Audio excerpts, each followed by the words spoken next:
वाशिम जिल्ह्यातील कुकसा फाट्याजवळ ट्रकची पाहणी करत असताना ट्रक चालकाची अचानक प्रकृती बिघडल्यामुळे त्याला रुग्णालयात भरती करण्यात आलं होतं।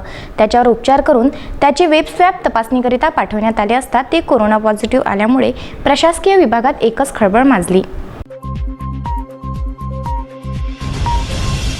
वाशिम जिल्ह्यातील कुकसा फाट्याजवळ चेक पोस्टवर उत्तर प्रदेश येथील ट्रकची पाहणी करताना त्या ट्रक चालकाची तब्येत अचानक बिघडल्यामुळे त्याला जिल्हा सामान्य रुग्णालय वाशिम येथे आणण्यात आले, पण उपचारादरम्यान त्या ट्रक चालकाचा मृत्यू झाला। अचानक झालेल्या मृत्यूमुळे त्याचे नमुने घेण्यात आले आणि तो नमुन्यामध्ये पॉझिटिव्ह आल्याने प्रशासकीय विभागात एकच खळबळ उडाली आहे।